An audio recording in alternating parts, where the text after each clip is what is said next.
Olá, pessoal! Estamos começando o terceiro e último episódio do podcast RP Insight, com uma série especial sobre influenciadores internos. Eu sou Ana Carolina Gonçalves, estudante do 8º período de Relações Públicas na PUC Minas. Boa noite, pessoal. Eu sou a Larissa Castro, eu também sou estudante do último período de Relações Públicas na PUC. E hoje a gente está aqui no podcast com o tema Influenciadores Internos e a mudança de carreira. E nós estamos aqui recebendo o Felipe Cambraia. Boa noite, Felipe.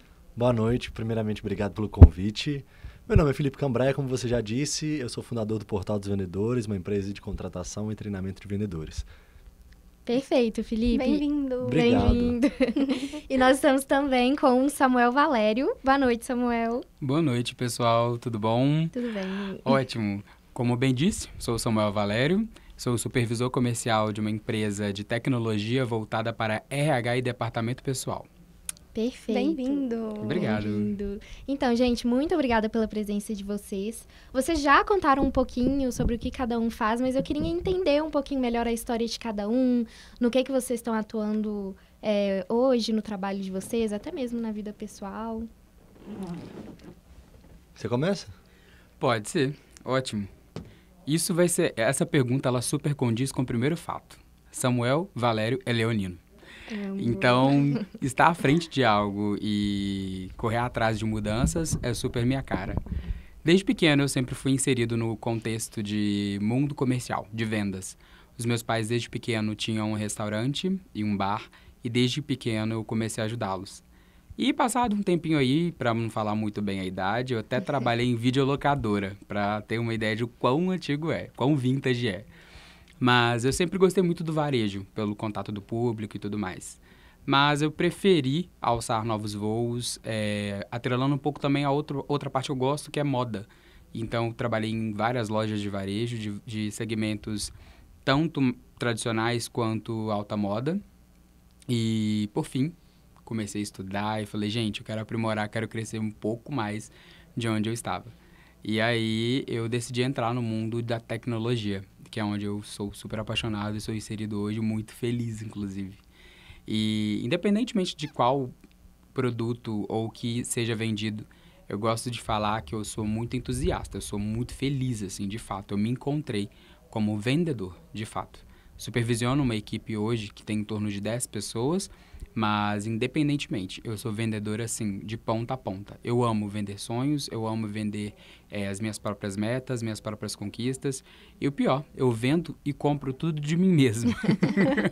Então, eu acho que esse é o meu principal poder, né? Digamos assim, meu superpoder. E, além disso, sou um cara que gosta muito de um boteco, gosta muito de uma cervejinha, entendeu? Que ali a gente vende história, né? O tanto de história que um garçom já deve ter ouvido, daria pra ele vender um gibi, assim, tranquilamente. Verdade, Samuel.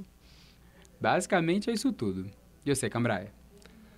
Bom, acho que você falou um negócio aí que é muito legal, que, cara, eu sou um eterno vendedor. Então, independente da função, do cargo, de qualquer coisa, eu serei eternamente vendedor.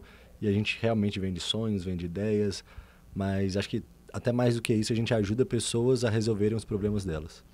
Não só pessoas, né, mas também empresas. E eu comecei num estágio na área financeira, não gostei, pedi para sair. Comecei no mundo de vendas, também não gostei, não me adequei muito ao produto, mas fui indicado, acho que mais pela persistência e assim, acho que sorriso no rosto também, para uma outra empresa.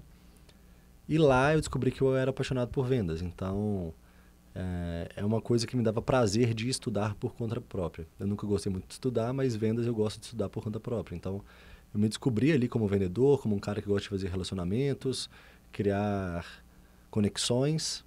E isso foi uma das coisas mais importantes para a minha vida. Tanto aprender a vender, que me ajudou extremamente em diversos pontos, quanto criar novas conexões, porque cada conexão que você cria, você pode abrir um mundo de oportunidades. Perfeito. Eu achei muito legal isso que vocês falaram de que vocês são vendedores, né? Porque a gente sabe que para vender as coisas com propósito, que nem vocês falaram de vender sonhos, de vender ideias, as relações que a gente estabelece são muito importantes, né? E a gente sabe que esse também é um dos aspectos mais importantes para os influenciadores internos, que são as relações estabelecidas no ambiente de trabalho. Então, para começar a nossa conversa, a gente queria saber de vocês como que vocês constroem essas relações no trabalho, na jornada acadêmica, como que vocês fazem esse networking mesmo.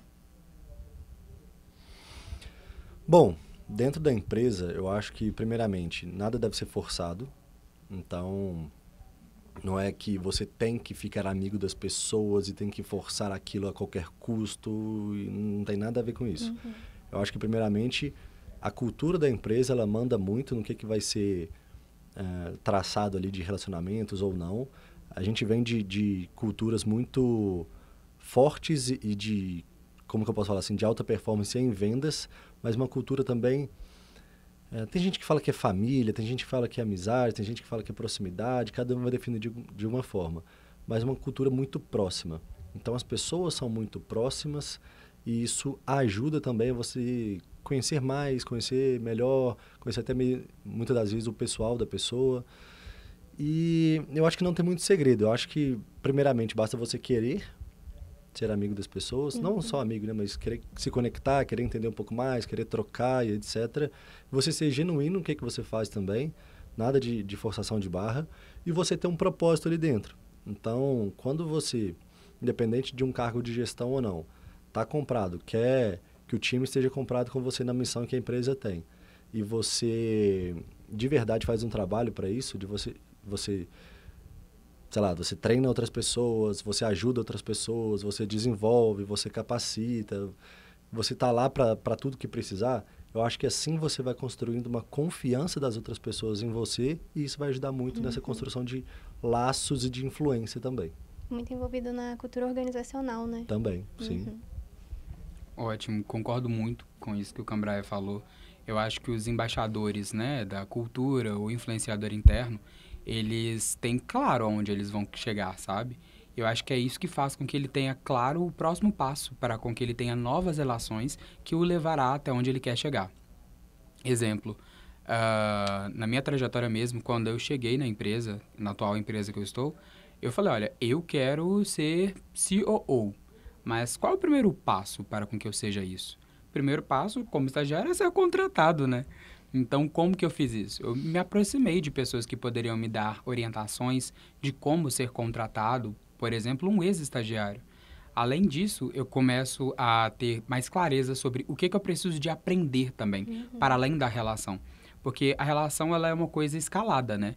Eu não consigo me relacionar tão diretamente ou tão genuinamente, direto, por exemplo, com o COO hoje, porque, ou naquela época, no caso, porque eu não tinha as mesmas vivências, não tinha o mesmo conhecimento intelectual para conversar sobre alguma coisa com aquela pessoa.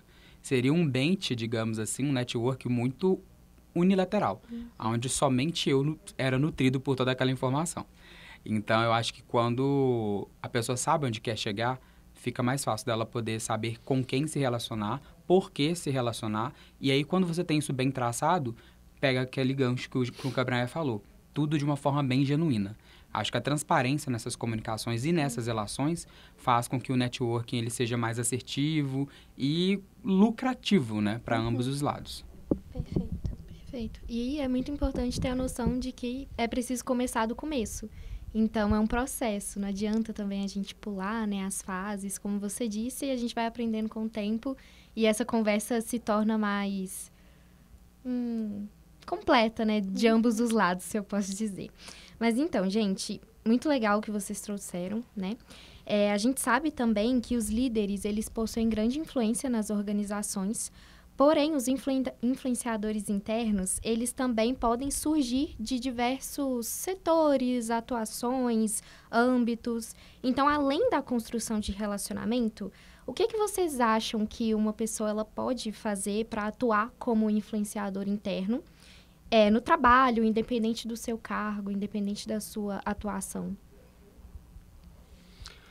Bom, eu acho que primeiramente a gente deve saber distinguir bem as questões de uma coisa é cargo e a outra coisa é ser líder. A pessoa ela pode ser líder independente se ela tem um cargo de gestão ou não. Então muita gente confunde isso e acha que só gestores são líderes dentro da empresa, né? E a gente tem essas pessoas que influenciam com sua liderança, mas não ocupam um cargo de gestão. Então, a gente tem que separar esse primeiro ponto. Um outro detalhe que essa pessoa, essa influenciadora, mesmo sem um cargo de gestão, ela pode, através dessas conversas, através de alinhamento de expectativa, através de conversa até sobre futuro, o que a pessoa pensa, o que ela pensa para os próximos passos, como é que ela pode ajudar, um pouco de reciprocidade ali também, entender quais são os próximos passos que essas pessoas querem dar para o futuro ali dentro da empresa e ajudar de alguma forma. Então, por exemplo, Larissa, quais estão sendo seus desafios hoje dentro da empresa? Como é que eu posso te ajudar? Dessa forma, eu estou me abrindo para a Larissa para, de alguma forma, tentar ajudar ela. Se eu conseguir, ou melhor, eu já estou mostrando o que eu quero ajudar. Se eu conseguir ajudar, melhor ainda. E do outro lado, a Larissa vai falar assim, pô, legal, ele está tentando me ajudar de alguma forma, ele está se preocupando comigo, ele quer me ajudar a crescer e etc. Então, se eu bater um papo com a Larissa, entender onde que ela quer chegar, mostrar ajuda, mostrar que eu estou aqui para o que precisar, eu, de algum jeito, já começo a exercer alguma influência. E assim com os demais também, né? Mas é muito importante a gente voltar na questão de... uma coisa é você ser um gestor, outra coisa é você ser um líder. Não necessariamente o gestor vai ser um bom líder e não necessariamente o líder tem que ser um gestor. Exatamente.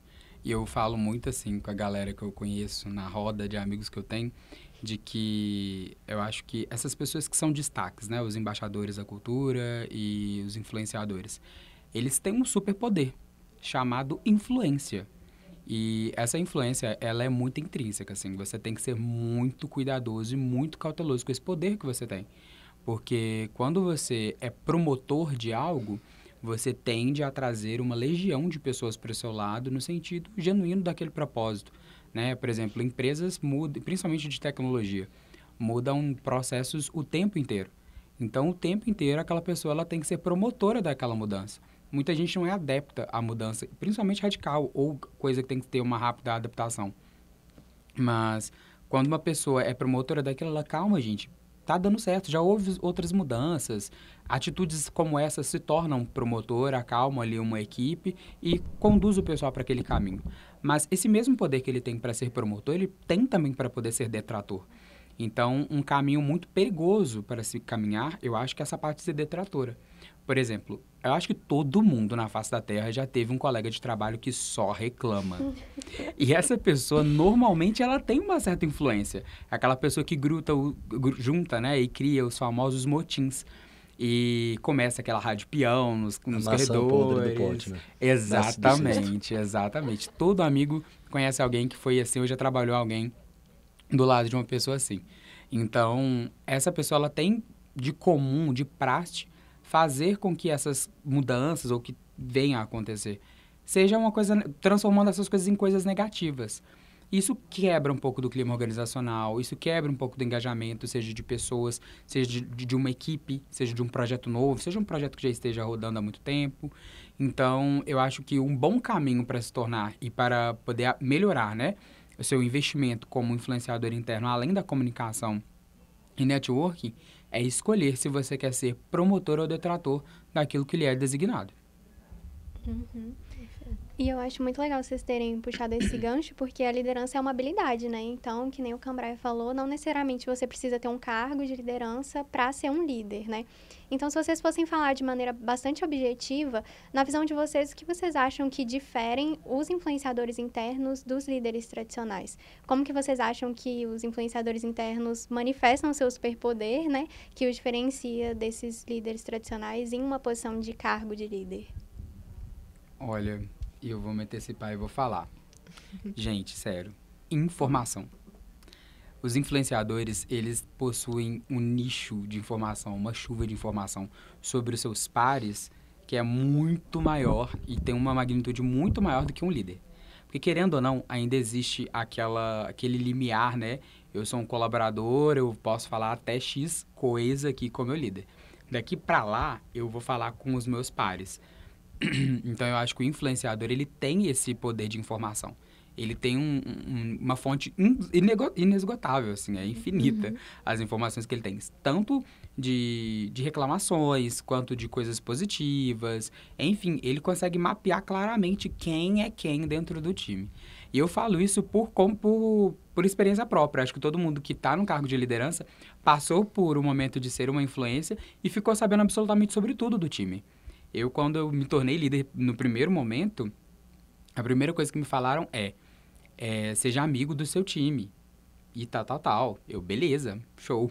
Mas ninguém me contou que depois que eu me tornasse líder, eu era detentor de tantas informações que eu tinha medo de utilizá-las, porque eu poderia ser massacrado ali naquela minha liderança, entendeu? Eu colocaria um ponto diferente que aconteceu comigo, que foi quando eu assumi a primeira vez a liderança, as pessoas falaram comigo, não seja amigo do seu time. Porque... Exato. Mas pode parecer uma coisa, tipo assim, muito má, né, e etc. Mas não tem muito a ver com isso. A questão é para tentar não confundir as coisas muitas das vezes. Em relação a privilégios ou em relação não vou dar um feedback negativo para essa pessoa porque ela é minha amiga. E isso se confundir no meio tempo ali. Né? Então, isso é uma coisa muito difícil para mim, que era muito próximo do meu time. Né?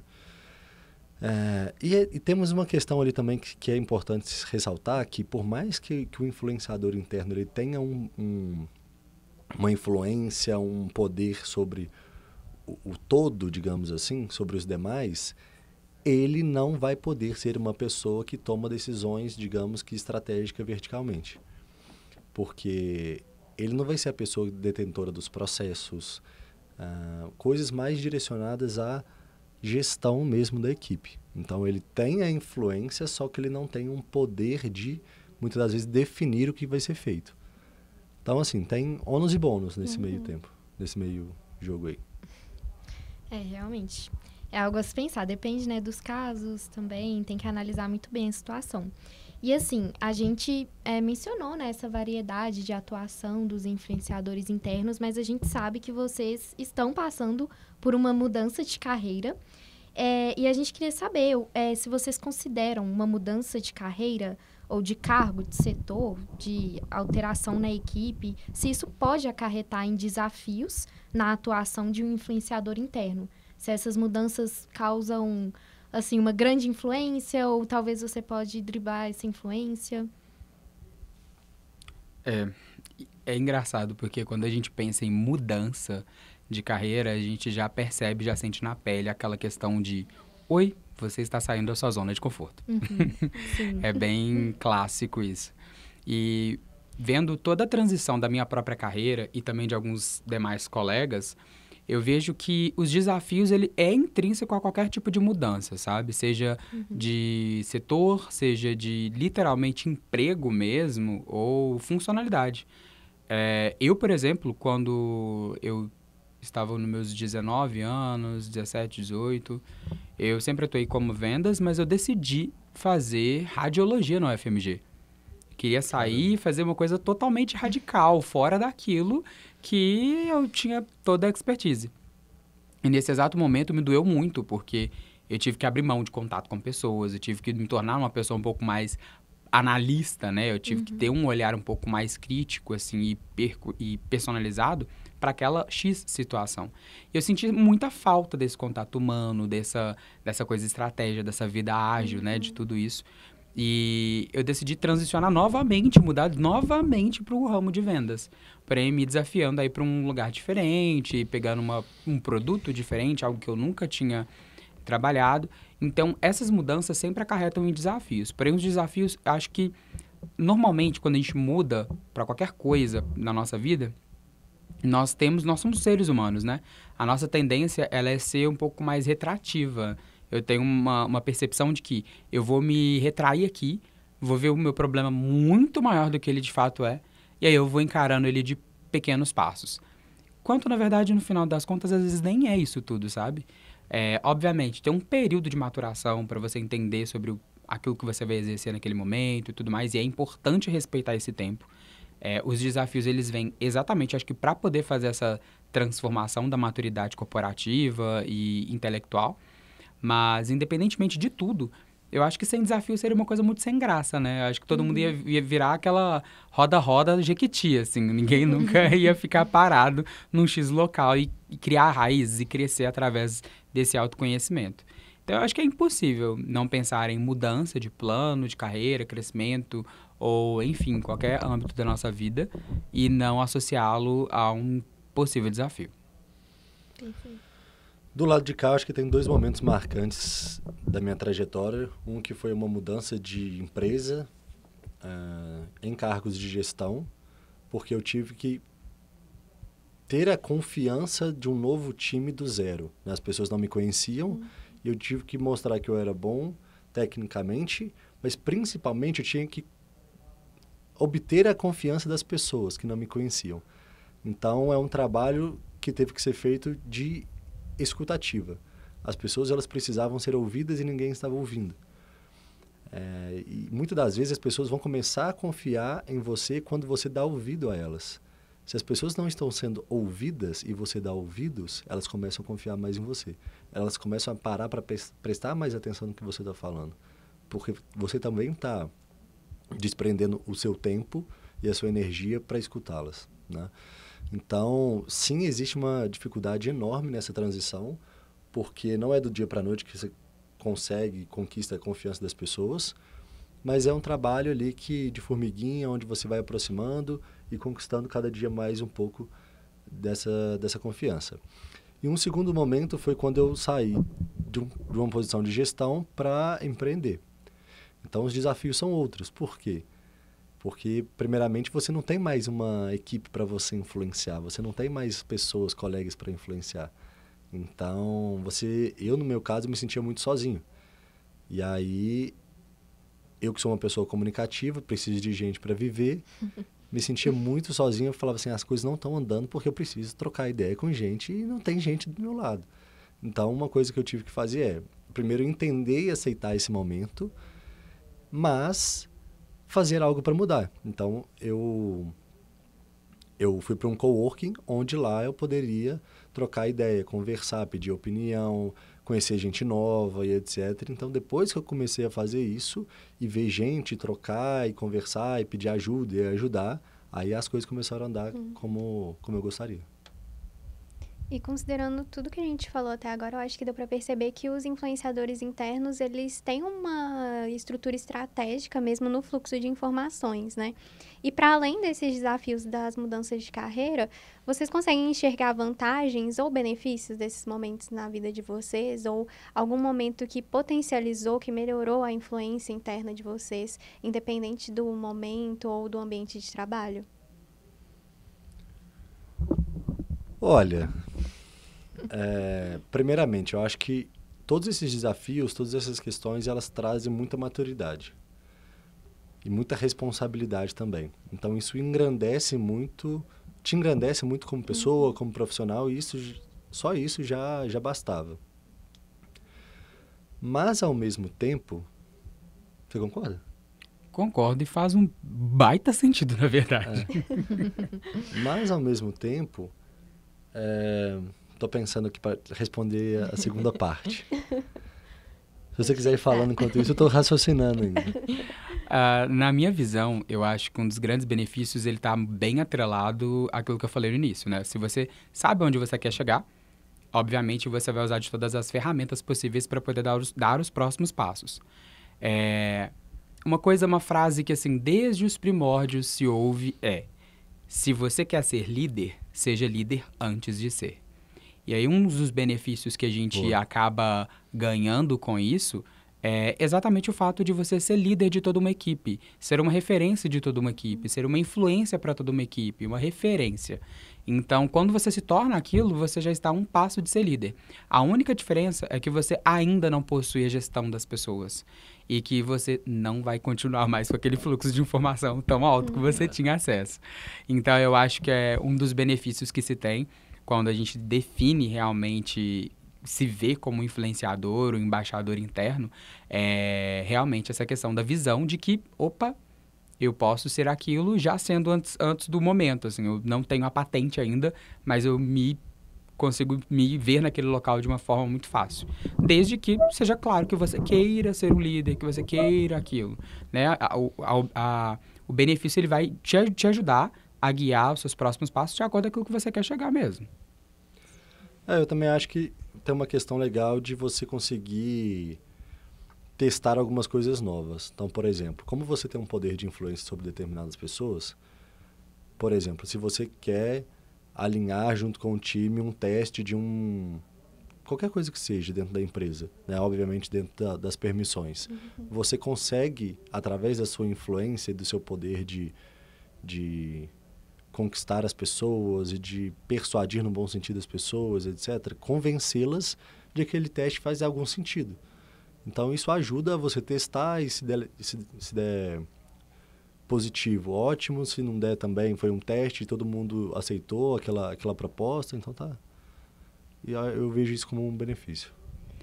E eu quero ressaltar uma coisa que eu acho que o Cambrai também vai concordar comigo, é que nem só de vantagens vive um influenciador interno. Com certeza. De desvantagens também. Quando você se torna um destaque, né, igual o pessoal fala, prego que se destaca é o primeiro a ser martelado, né? É clássico isso. Isso acontece com muita frequência. Uma pessoa de destaque numa empresa, num time, mesmo que ele não tenha um cargo de gestão ou o que seja, quando ele erra, aquele erro dele é muito maior. Tipo, o time tem ele como uma referência, ele dá um deslize ali, aquilo vira muito maior. Toma uma proporção muito maior. Então, também, esse é uma das desvantagens clássicas. Né? Isso, na linha de frente. Eu lembro de um caso que quando eu era vendedor ainda sou, né? Mas quando eu estava sem um cargo de gestão, que era final de mês, eu ainda não tinha batido a minha meta. E eu estava com a cara fechada, concentrado, meio com cara de bravo. E o meu gestor chegou para mim e falou: cara, você pode não ser um gestor, mas você é um líder e exerce liderança sobre as pessoas. Então, as pessoas que chegam aqui, elas estão te vendo como uma referência, como uma autoridade também. E realmente o novato que chega e pensa que a referência é tal pessoa e chega lá para conversar com ela tá com a cara fechada, tá sem risadinha, não quer conversar, ou com uma cara meio estranha, isso pega mal para essa pessoa.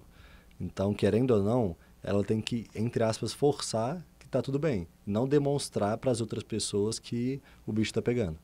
Sim, com certeza. Já dizia o tio bem, né, gente? Com grandes poderes, vem grandes responsabilidades. Exatamente. Pois é.